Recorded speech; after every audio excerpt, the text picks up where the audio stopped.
Hey guys, alright, I'm back here again with another tutorial for you. Today I was going to do a sound design tutorial. I was messing around last night and I came up with this riff right here. Was it the final?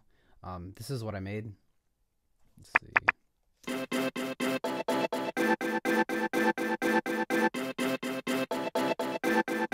I guess it's kind of something you'd probably hear something in a Boys Noize track. I was talking to my friend about, well, she likes to do a lot of mixed media, like visual artwork. So I started thinking about like how to do mixed media with sound, and I guess this is kind of what I stumbled on, and I kind of realized too that, again, this is something you might find in something like a Boys Noize track. So I just kind of wanted to go over and show you what I did to get to that point. So what I did is I took a bunch of different riffs that I had made. So this is basically this is what made this sound. The final one is this. I think it's like, this one is 8 bars. This one's 16. It's the same thing repeating. And then, I don't know what that is.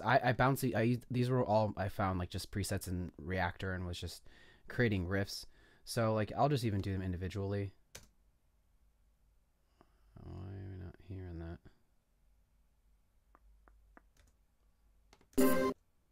That's weird. That one's going to group, which should be fine. Oh, no? I have no idea why I'm not hearing anything out of this one. That's really weird. What is going on? It's going to the master. Is that why? Ah.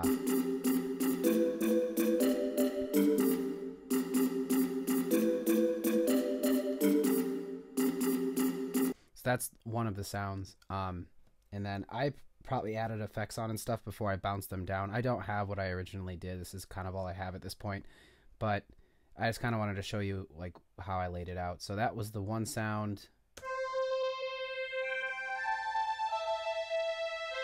That's the second sound. This is the third.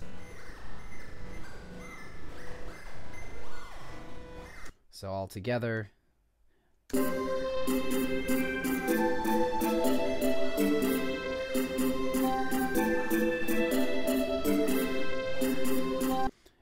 And then after that, what I did was I routed out the audio to a new audio track, and I just basically recorded it out, and then I sampled it down to an 8-bar loop. And then after that, what I did was it took a few tries, but I sliced to new Midi track, and I selected it as half notes. So I'll just go ahead and do that again. Might take a second. Okay, didn't take long. Let me see. Where's my keyboard? Am I not hitting it? Yeah. So yeah, you can go in and I'll play it. I just kind of started playing around, trying to find a riff that I liked. I wound up, as you could hear in the other one, I put an arpeggiator on it after, but in the beginning I was just kind of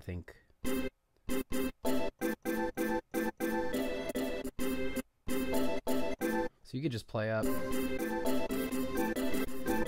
But it has a lot of texture and depth. It's a really cool sound, and you can get some really interesting stuff. Like, you don't even need to go in and do sound design. You could just find a bunch of interesting presets and layer them together, and you can come up with something like this. So, you know, going on to the final section, all I did was put the arpeggiator on. Originally it was at 50%, so this is what it sounded like.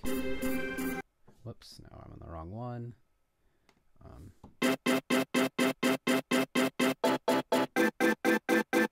But then I put it up to 70 just to give it a little more playback, so it opens it up a bit. I have a decapitator on it, but without it, it's still interesting.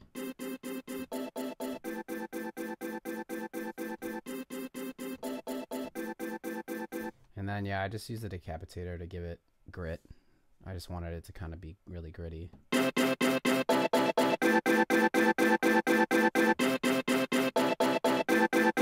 So, you know, just play it with a kick drum. I think I have like a side chain on it after.